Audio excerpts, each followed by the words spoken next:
할렐루야. 우리 하나님 홀로 영광 받으신 줄 믿습니다.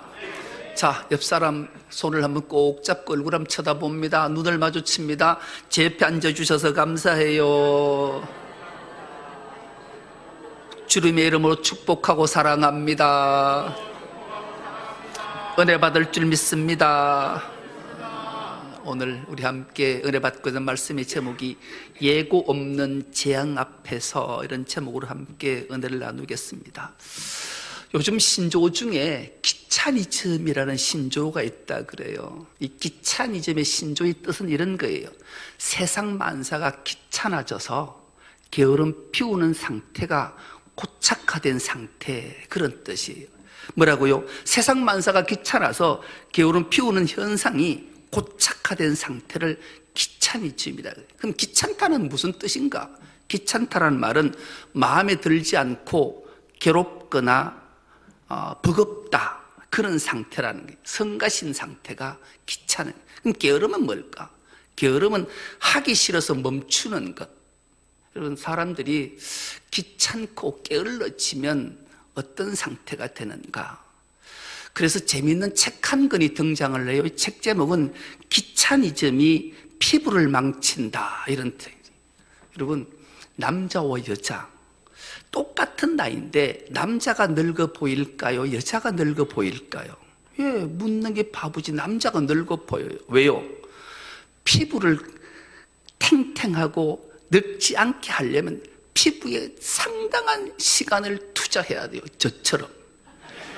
제 나이에 비해서 나이가 49처럼 보이는 이유가, 내가 피부에 콜라겐을 매일 공급을 시켜서 제가 이 나이에 49으로 사는 거예요. 여러분, 여자들이 화장대 앞에 앉으면 시간을 보통 30분, 1시간은, 자기 피부는 소중한 것이니까 얼마나, 남자는 그냥 세수하고 습기 끝이에요, 끝. 그러니 피부를 소중히 여기지 않으니 늙을 수밖에 없는 거예요. 그래서 기차니즘이 피부를 망친다, 그런 거예요. 피부만 망치면 얼마나 좋겠어요. 귀찮은 것은 사랑까지 망치는 거예요. 그래서 이 책에서 마지막 한 말이 우리에게 큰 울림을 줘요. 사랑하고 싶으면 귀차니즘을 청산하라. 사랑하고 싶으면 귀차니즘을 청산하라는 거예요. 이 사랑은 첫 번째로는 자기 사랑. 자기를 사랑하지 않으면 내가 건강하거나 행복할 수 없어요. 더 나아가 이웃을 사랑해야 돼요. 더 나아가 하나님 사랑해야 돼요. 여러분, 하나님 사랑하는 게 뭐예요? 새벽을 깨우는 거예요. 여러분, 제가 요즘 새벽 기도 때 너무 괴롭고 힘들고 아파요. 하나님 아파요. 새벽 기도가 날씨 신앙인 사람이 되게 많아요. 나이가 조금 날씨가 추우니까 새벽 기도 30명씩 나오는 사람이 20명, 10명이 사라져 버렸어요. 그 사라진 10명이 거의 시무건사들이에요. 오늘 새벽에는 시무건사가 한 명만 나와서 한 명. 가슴이 철렁 내려앉는 거예요. 겨우 이 교회를 붙잡고 가야 될 분들이 기도의 어머니 시무건사들인데 이 새벽을 못 깨우는 거예요. 왜요? 귀찮아서, 추워서, 힘들어서, 게을러서. 여러분, 우리 교회 다시 한번 마음을 다 잡을 때예요. 주를 사랑한다면 그럴 수 없어요. 자기를 사랑하고 교회를 사랑하고 이웃을 사랑하고 하나님을 사랑해야 돼요. 그래서 생겨난 게 가난한 성도들이 점점 늘어가고 있잖아요. 자신의 몸도 마찬가지예요. 제 피부뿐만 아니라 자기의 건강, 이런 것들이 귀차니즘이 시작되면 어느 날 닥치는 게, 어떤 게 닥칠까요? 죄앙이 닥치는 거예요. 죄앙이. 여러분, 죄앙이란 말이 도대체 뭘까? 여러분, 재앙하면 여러분 어떤 게 떠오르나요? 이 재앙이라는 단어가 여러분 머릿속에 떠오르는 재앙하는 조금 거리가 멀 수 있어요. 이 재앙이라는 히브리 말이 라라는 단어, 라. 도레미파솔 라. 라라는 단어는 하나님의 뜻, 뜻보다 내 뜻대로 사는 삶이 재앙이에요. 성경은 하나님의 뜻대로 살아야 될 사람으로 부름받은 그리스도인들이 하나님의 뜻대로 살지 않고 자신의 뜻대로 사는 것이 죄악이다, 이렇게 성경이 정의해 주고 있기 때문에 그래요. 여러분, 내 뜻대로 사는 삶은 어떤 삶인가? 대충 한번 생각해 보면 내 뜻은 첫째, 돈, 재물 뜻대로 사는 거예요. 재물. 목사님, 돈이 있어야 가정을 지키고 자식도 공부시키고 내가 먹고 살고 그러지요. 돈 버는 것, 돈이 나쁜 걸까요? 아니에요. 건강. 아니, 건강해야죠. 건강해야 돈도 벌고 열심히 살고 교회 충성도 하지요. 그리고 권력, 명예, 이 다 소중한 거예요. 그런데 이것이 하나님의 뜻이 배제된 상태요, 내 뜻대로 이것을 하면 이게 곧 재앙이 되는 거예요. 여러분, 재앙이 왜 무서운가 하면 돈이나 건강이나 권력이 나쁜 것이 아니라 그 돈과 권력과 건강을 내 주인 삼기 때문에 그래요. 하나님을 주인 삼으면 하나님이 돈이나 건강이나 명예와 권력을 다 주신다고 분명히 약속하셨는데, 언약하셨는데, 이 하나님의 뜻을 준행하지 않고 내 뜻대로 사는 삶을 살다가 어느 날 재앙이 우리에게 덜컥 임하게 되면 돈도 하루아침에 날아가게 되고, 건강도 하루아침에 날아가게 되고, 권력, 명예도 하루아침에 날아가는 이 처참한 지경을 만나게 되기 때문에 그래요. 그렇다면 이 재앙 라가, 하나님이 왜 우리에게 재앙을 내리시는가? 우리를 벌하시고 멸망시키시기 위해 재앙 라를 내리실까? 그렇지 않아요. 하나님은 우리를 구원하시기 위해, 우리에게 은혜를 주시기 위해, 우리의 축복을 주시기 위해 재앙을 내리시는 거예요. 그래서 내게 돈의 문제, 건강의 문제, 권력의 문제, 명예의 문제로 내가 힘겨움의 고통 속에 빠져 있다. 하나님이 나를 구원하시기 위해, 나를 간건케 하시기 위해 나에게 이 재앙을 내려셨구나를 깨닫고 하나님께로 돌아와 회개하는 은혜가 있길 축복합니다. 여러분, 하나님은 단번에 우리를 멸망시키고 죽이고 지옥 형벌에 던질 수 있는 분이세요. 그런데 왜 이 애굽에게 10가지 재앙을 내리실까? 10번이나 기회를 10번 주셨단 말이에요. 이 기회를 안 잡는 바로 그 상태를 성경은 완악하여, 완강하여, 고집스럽고 모질게 자기만을 생각하기 때문에 그들은 멸망당하는 거예요. 하나님이 왜 이 재앙을 내리시는가? 재앙을 내리신 목적, 첫 번째 목적은 하나님 살아계심을 드러내시기 위해 재앙을 내린 거예요. 여러분, 애굽의 첫 번째, 두 번째, 오늘 세 번째 재앙을 내리시는 것은 하나님 자신을 드러내는 거예요. 첫 번째는 모세에게 자기 자신을 드러내신 거예요. 여러분, 모세가 얼마나 놀랐을까요? 하나님이 나타나셔서 자신을 드러내서 하나님의 지팡이로 나일강을 치니 나일강이 피가 되고 모든 생명이 죽는 모습을 목도하잖아요. 두 번째 재앙은 다시 나일강을 치니까 개구리가 온통 올라와서 온 궁궐과 사람에게 모두에게 충만해서 모든 사람이 견딜 수 없는 고통. 그렇게 하나님이 자기 자신을 드러내시니, 가장 먼저는 모세에게, 둘째는 바로에게, 그 다음은 애굽 백성들에게, 히브리인들에게 자기 자신을 드러낸 거예요. 내가 살아 역사하고 지금도 승리하고 있음을 드러내시는 거예요. 이것이 깨달아지는 은혜가 있길 축복합니다. 그러면 재앙이 변화서 구속하심과 하나님의 축복과 은혜로 바뀌어지는 놀라운 역사를 경험할 수 있기 때문에 그래요. 오늘 본문 세 번째 재앙, 이 재앙이 다른 말로 하면 모기 재앙인데요. 여러분, 놀랍게도 성경 10가지 재앙 중에 기막힌 재앙들을 등장시켜요. 세 번째 재앙, 여섯 번째 재앙, 아홉 번째 재앙은 놀랍게도 경고가 없어요. 경고가. 첫 번째 재앙은 가장 먼저 재앙을 내릴 때 하나님께서 모세에게 말씀하시잖아요. 바로에게 가서 내 백성을 보내라. 그러면 그들이 광야에 가서 나에게 제사 예배하게 할 거다. 보내지 않으면 내가 이 땅에 재앙을 내리겠다. 이렇게 말씀하셨어요. 그러나 바로가 완악하여 완강하여 결국 재앙을 맞이하게 되죠. 두 번째 재앙도 마찬가지. 모세에게 네가 바로에게 가서 내 백성을 보내라. 경고를 줬어요. 근데 바로가 완강하고 완악해서 듣지 않으자 두 번째 재앙이 내렸는데 이 세 번째 재앙은 경고하지 않으세요. 여섯 번째 재앙은 종기, 피부병, 이 재앙도 경고하지 않아요. 흑암의 재앙도 경고하지 않아요. 그리고 더 중요한 것은 그것이 멈추었다, 사라졌다라는 기록도 없어요. 그래서 이 재앙에 대해서 우리는 민감하게 한번 바라봐야 돼요. 경고 없는 재앙은 무서운 거예요. 그래서 오늘 이 재앙을 통해, 이 모기 재앙을 통해 하나님이 예고 없는 재앙 앞에서 우리가 어떻게 해야 될지를 깨달으라고 메시지를 주시는 것이, 오늘 본문을 현대어 성경으로 한번 우리가 찬찬히 함께 합독해 보겠습니다. 시작. 세 번째 재앙, 여호와께서 모세에게 이르셨다. 아론에게 지팡이를 들어 땅에 있는 티끌을 치라고 말하여라.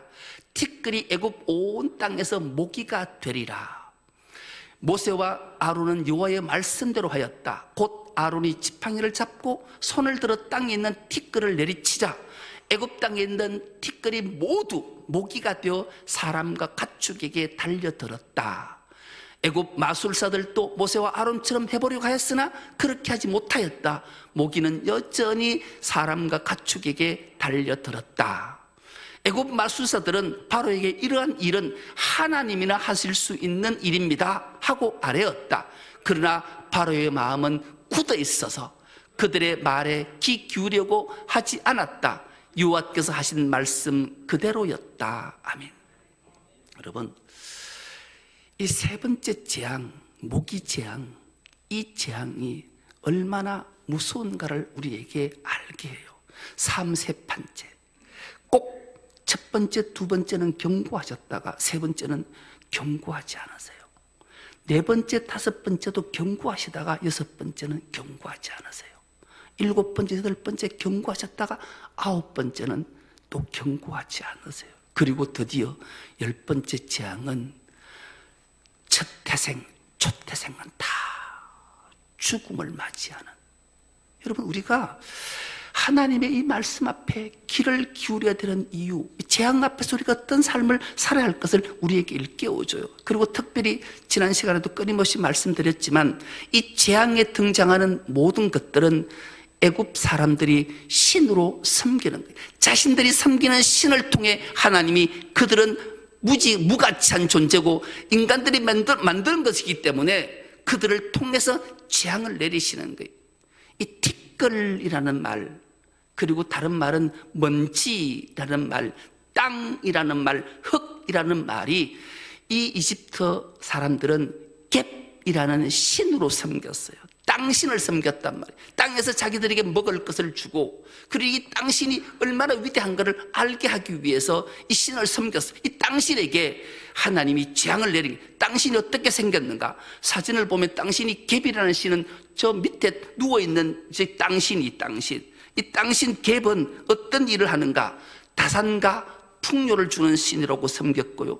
이 갭은 특별히 죽은 자의 영혼을 옥에 가두며 한번 너털 웃음을 웃으면 지진이 일어나는, 이 갭신이 얼마나 무서운 신인가를 알게, 이 신을 잘 섬기지 않으면 너희들이 나를 이렇게 섬겨 허허 하면 지진이 나서 온 애굽에 재앙을 내린 이 신, 이 갭, 땅신, 돼지신을 잘 섬기면 풍요와 다산, 그리고 죽은 자를 옥에 가두지 않는 신, 이 신을 하나님은 모세를 통해 아론에게 명령하게 하고 지팡이로 이 땅 티끌 먼지를 탁 치자 이 모두가 모기가 되고 이가 되어서 가축과 사람에게 달게 된 거예요.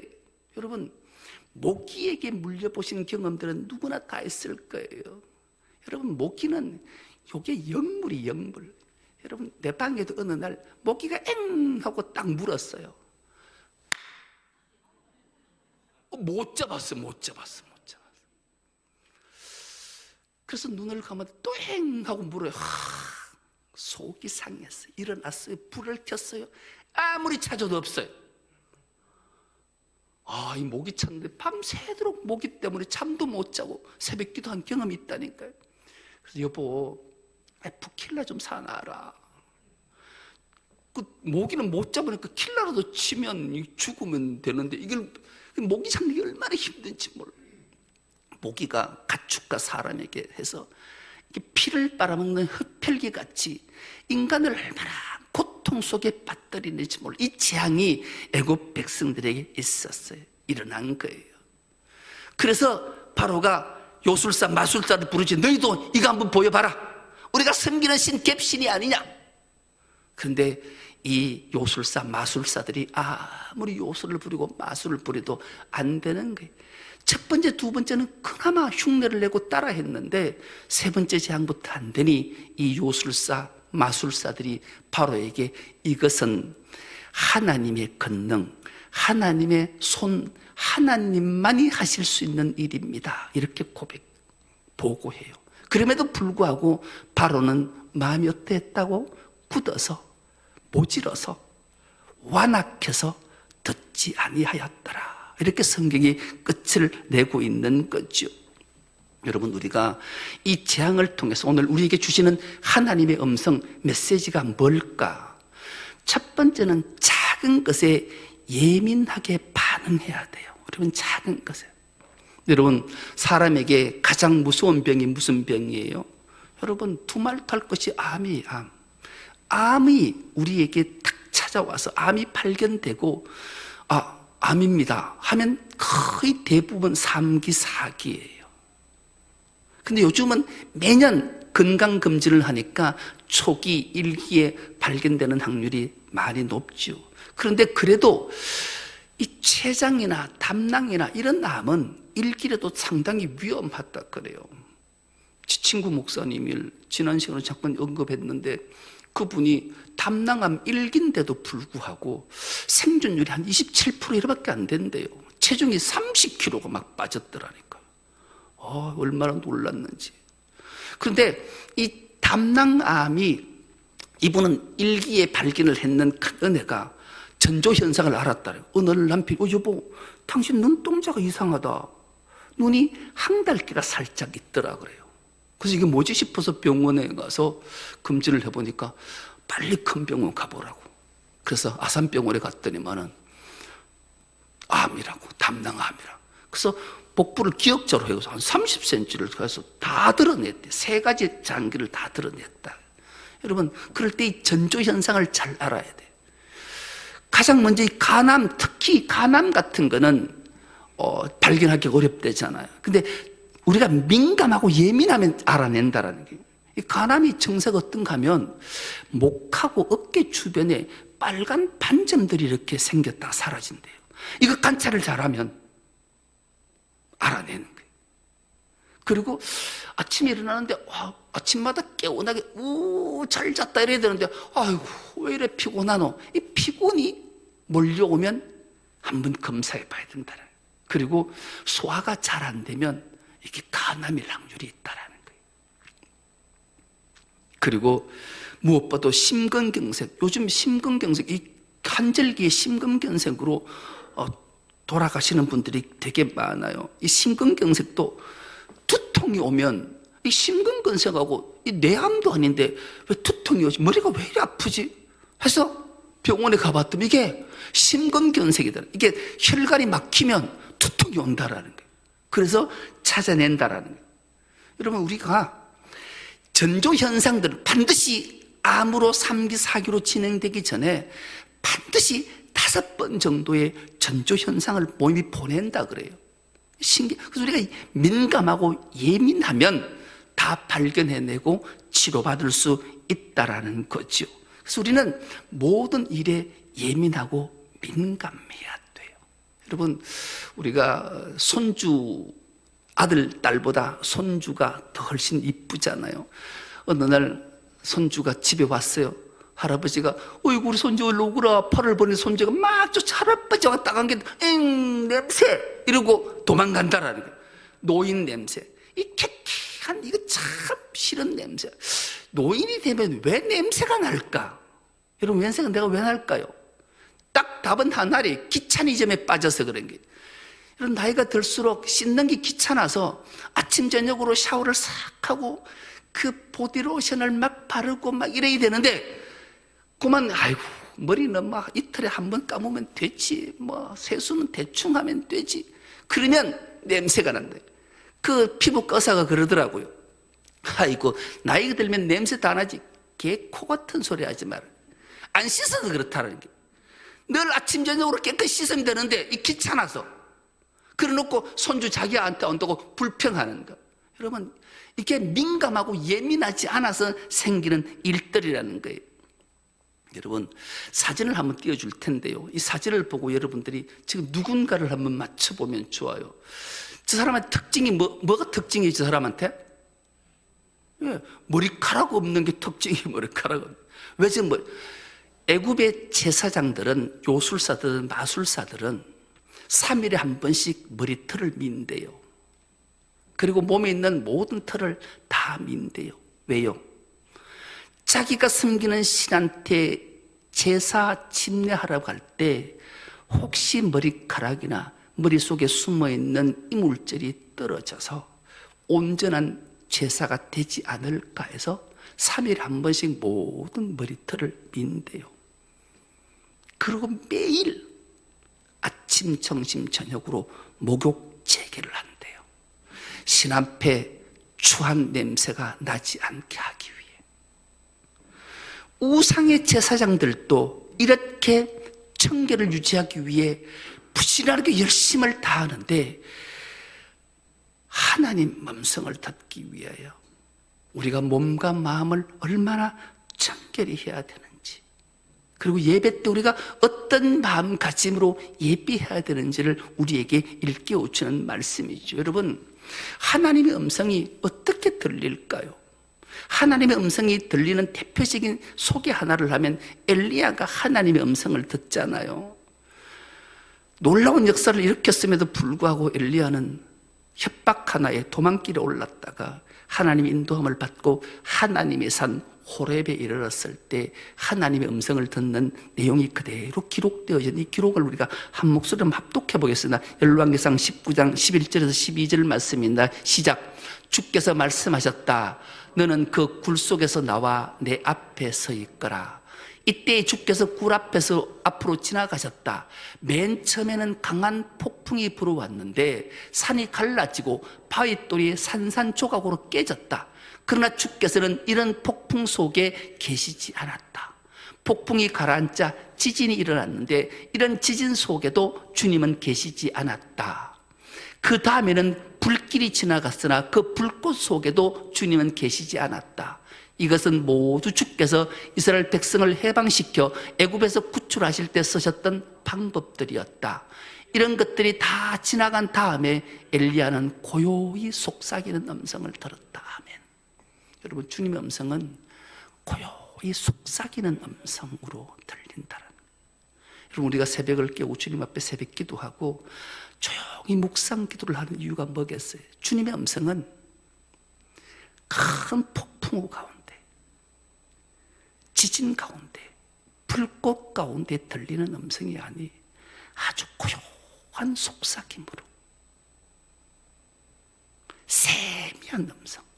주님의 음성은 귀 기울이고 세미하게 듣지 않으면 들리지 않아요. 그래서 우리가 주님 앞에 예배할 때 긴장하고 세미한 마음을 갖지 않으면 예수님이 제사장 야이로 딸을 살릴 때 그때 음성 달리타 쿰 이렇게 말씀하지 않으셨어요. 달리타 쿰은 소녀야 그만 자고 일어나라 이런 뜻이에요. 주님이 그 죽어있는 자 소녀에게 귀에다가 얘야 그만 자고 일어나야지. 그 소녀만 들릴 음성으로 그 음성에 소녀가 듣고 살아나잖아요. 그래서 우리는 하나님의 음성을 들으려면 우리의 마음을 하나님께 집중해야 돼. 예민하게 반응해야 돼. 그래야 하나님의 음성이 들리게 되는 거죠. 하나님 말씀에 민감하게 예민하게 반응하는 게 뭐겠어요? 설교 시간에 작은 메시지, 그 인생을 바꾼 그 작은 말씀 하나에 경청하고 귀 기울일 때 그 작은 말씀 하나가 자기 인생을, 운명을 바꾸는 거예요. 그러나 수많은 말씀을 들어도 그 말씀 속에 놓치고 듣고 나고 비평하고 비판하고 판단하면 한 번뿐인 인생이 허무하게 종지부를 찍을 수 있기 때문에 그래요. 그래서 우리가 설교를 들을 때 하나님의 말씀이 들려지면 큰 복인 줄 믿습니다. 그리고 깨달아질 때 더 큰 복이 임하게 되는 줄 믿습니다. 마음이 완악하고 완강하면 들리지 않아요. 그건 저주받은 인생이에요. 주님은 하나님 나라에 대해서 끊임없이 비유로 말씀하시잖아요. 그 비유의 말씀, 마태복음 13장은 천국 비유장이라 그래요. 가장 먼저 첫 번째 비유가 씨 뿌리는 비유 하셨어요. 그 다음에 또 비유가 누룩 비유, 가라지 비유 막 계속 나오잖아요. 그 비유는 단 하나, 하나님의 나라를 말씀하죠. 첫 번째 비유, 씨 뿌리는 비유를 했는데 못 알아듣는 거예요. 그래서 또 비유로 말씀하셔요. 또 비유로 알아들을 때까지. 그래서 우리가 첫 번째 하나님의 말씀을 듣고 깨닫게 되면 얼마나 좋은지. 그때 주님이 끊임없이 하신 말씀이 그들이 깨닫지 못함은 마음이 완악하여서. 마음이 완악하면, 완강은 고집, 모질, 자기만 생각하는 사람은 하나님의 말씀이 들려지지 않고 깨닫지 못하니 아무 소용이 없다는 것을 우리에게 말씀하는 거예요. 하나님의 말씀은 민감할 때 깨달아지는 줄 믿습니다. 그래서 하나님의 말씀 앞에 민감하게 반응해요. 그러면 하나님의 놀라운 은혜로 말씀이 들려지고 깨달아지고 은총과 복이 임하게 되는 줄 믿습니다. 또 하나는 재앙은 예고 없이 닥친다라는 것을 기억하라는 거예요. 첫 번째, 두 번째 재앙은 말씀드렸는 대로 하나님이 말씀하시는 거예요. 근데 세 번째 재앙은 예고 없이 닥쳤다라는 거예요. 하나님의 뜻을 알리는 기회를 주셨는데 이번째는 기회를 주시지 않는 거예요. 그래서 우리가 민감하지 않으면 하나님 말씀을 들려지지 않는 거예요. 그리고 무엇보다도 하나님은 재앙 가운데 하나님의 구원의 은총이 숨어져 있음을 아는 것이 참 중요하다는 것을 우리에게 일깨워줘요. 오늘 말씀을 들으면서 하나님 나에게 이런 재앙을 주셨구나. 이것이 깨달아진다면 우리는 하나님께로 돌아가야 돼요. 하나님께 돌아가는 비결은 바로 회개하는 거죠. 우리의 걸음, 내 생각, 하나님의 뜻이 아니라 내 뜻대로 사는 삶에서 방향을 과감하게 돌아서서 하나님의 품에 안기는 거예요. 그러면 하나님이 권능으로 우리를 구원해 주시고 축복해 주실 줄 믿습니다. 대림절이 깊어갑니다.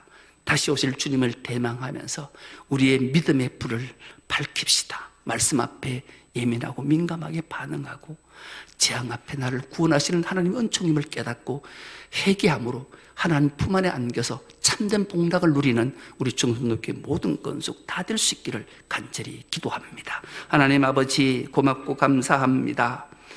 때림절 두 번째 주일을 허락하시고 주님 앞에 예배자로 서게 하시니 감사합니다. 예고 없는 재앙 앞에서 하나님 은총임을 기억하고 우리 모든 지연죄를 다 토설하고 참된 회개로 주님 품 안에 안겨서 참된 권능과 축복과 은혜를 누릴 수 있는 주의 모든 건속들 다 되게 하여 주옵소서. 감사드리오며 예수님의 이름으로 기도드리옵나이다. 아멘.